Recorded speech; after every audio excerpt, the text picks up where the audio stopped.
everyone, and welcome back to another video at my YouTube channel and blog.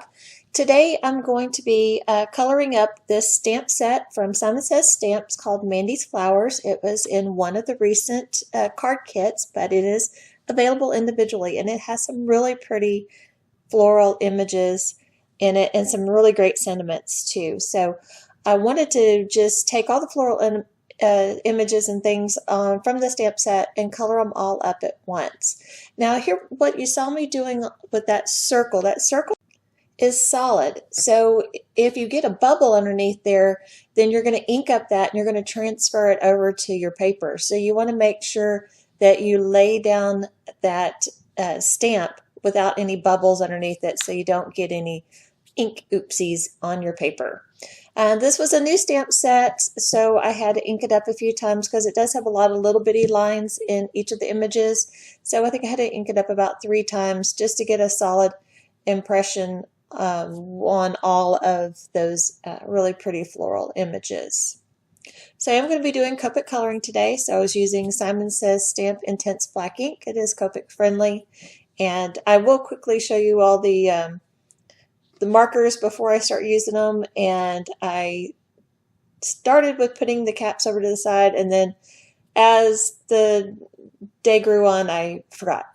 But I will have those all listed over on my blog, and I will also have the links for the stamp set, as well as the best place that I have found to buy Copic markers online, and they sell them for $5.24 each, and I think that there is a coupon code right now. I will look that up, and I will also have that in my video description below, as well as over on my blog.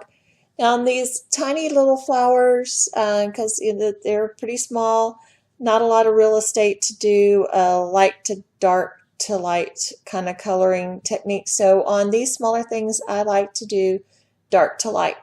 That way I don't oversaturate my paper and have any bleeding issues. Just using some light BG colors for the glass jar there, and some greens. I take my lighter green and I just extend those stems from the flowers down into the jar, and then I make them darker above the jar, because looking through the glass, the color wouldn't be as brilliant as outside of the glass jar. So it did take me a while to color all these images. I think I had about 56 minutes of footage, and I did have my camera battery die a couple of times on me because I wasn't charging it up all the way. So probably was a little bit over an hour to color up all these images. There's 1, 2, 3, 4, 5 images that I colored. So a little over an hour for 5 images. It's not horrible. But if you're looking for a nice relaxing way to spend part of your afternoon, it's a pretty great way to do it. I enjoy coloring. It's relaxing, and I just like seeing the images kind of come to life. I used some Jelly Roll sparkle pens on a couple of things here and there, and before I started coloring, I took the time to pick out all my color groups, and I had them laying aside so I didn't have to stress about what colors I was going to color things while I was in the middle of coloring. I did that all ahead of time, and then so the coloring process just is much more relaxing. So again, here I did light to dark, back out to light. Wanted to preserve that good highlight in the middle to give that clay pot a nice round look. I took my mid-tone color, and I did go all the way across underneath the lip of the pot, just so you can get that dimension for that lip. And then I'll color it all in with the lightest color. Now here I was going to try and, well, not try, I did fade it from purple to a yellow. Now I did get a heavy-handed with my yellow, and it overtook my purple, so I had to go back in with my purple and put it over the top because Copics are translucent, so really whatever the last color is what is most, that you lay down, is most predominant. But I still think you got the look of the purple fade into yellow pretty good there. And then I decided to do this kind of a yellow rose. It's kind of a darker yellow. This color combination would actually be pretty good for blonde hair, I think, too, to give it a really kind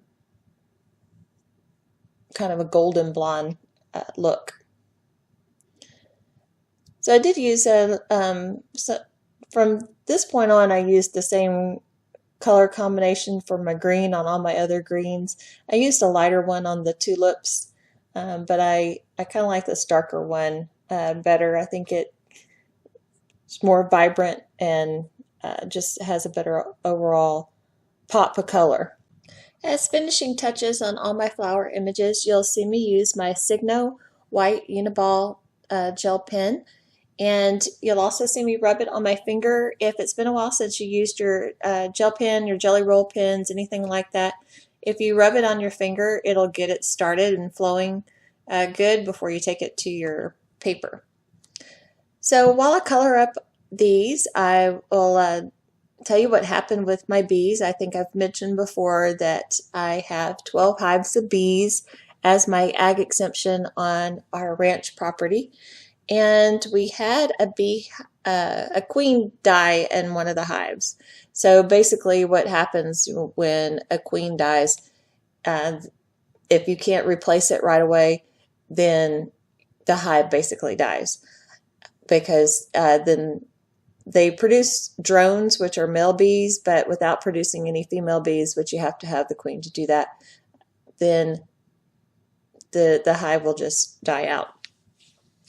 So it being that during the summer, you cannot find a queen bee anywhere. Nobody has them until fall or spring.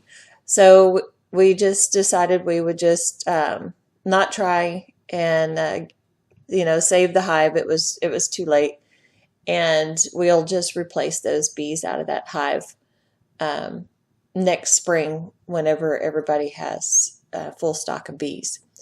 So what you have to do is, if you want to reuse those frames, is you've got to freeze them for 48 hours at least. And that kills all larvae, insects, bacteria, whatever that's in those frames. So we take the bee box home, and we have an upright freezer in the garage. And so we cleared off one of the shelves, and the door seemed to close fine. Because we just, instead of taking the frames out, we put the whole beehive in there. And then my husband went back out there later and got a popsicle. Well, evidently he did not check the door to make sure that it shut good again. And the next day, it was probably after lunch, I went into the garage and the freezer door was standing wide open. And so we lost everything in our freezer just to freeze this beehive. It cost, a few $100 for all the food that was in our freezer just to freeze this beehive. So we then took all the frames out of the box and put them in a heavy-duty garbage bag, and then put that inside the freezer. After I cleaned out the freezer, I have a nice clean freezer now, but that's really not the way that you want to do it. So that happened to us recently. That was after we took the grandboys home. We had a great visit with the grandboys. Took them to a lot of fun places. Well, fun for them, and kind of fun. We went to the Crayola Experience in Plano. There's only like 4 of those across the country.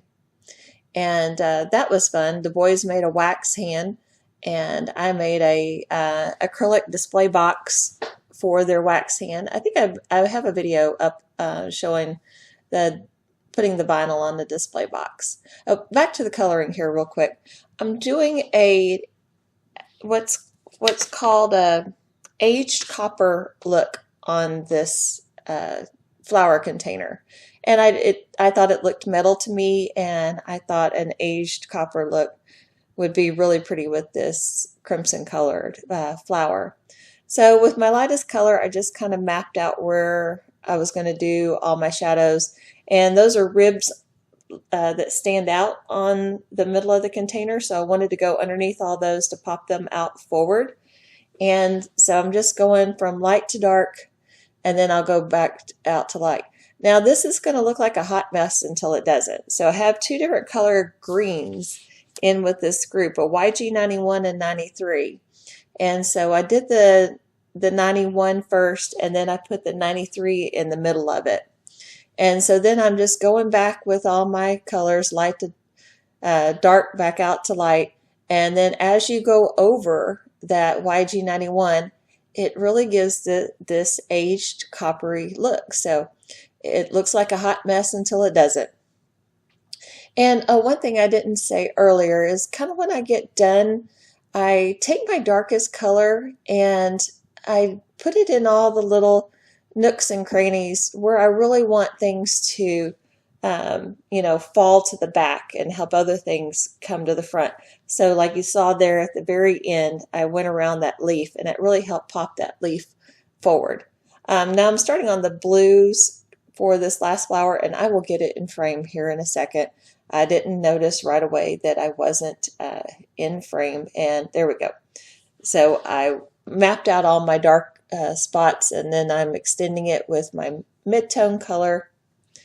And then I'm going to go to, I used four blues. I've been trying to do a 4-blend coloring a lot more lately instead of a 3-blend, and I really think you get a lot more definition with a 4-blend.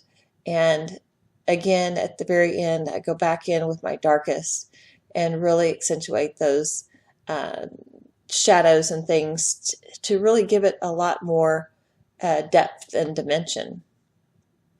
And so again, with the same color combination for the greens as I've been using on the last flowers. But anyway, back to what we did with the grandkids. The Crayola experience was a lot of fun. My mom went with me to help me with the boys, because it's really much easier if you got one adult per kid. That way, when they're doing all their activities, you can do them at the same time. And so that was fun. That was one of our experiences. We did Legoland and the aquarium, and that was really cool. They could make some really amazing things with Legos. So that was a lot of fun. The aquarium, the boys really enjoyed the aquarium. And then we went to the movie, saw Hotel Transylvania 3. They really liked that. And then we went to the rodeo. That was one of the last things we did. And got seats for right on the rail. So, their eyes got big a couple of times as the cowboys and the bulls and horses, came right beside the railing. So a good time was had by all. We really enjoyed our visit. Now back to the coloring, just adding those final highlights to the flowers and the leaves. And that is all my Mandy's flowers colored up. And there you see a final look. And I will have cards coming really soon with each of these images, so stay tuned. Thanks for watching.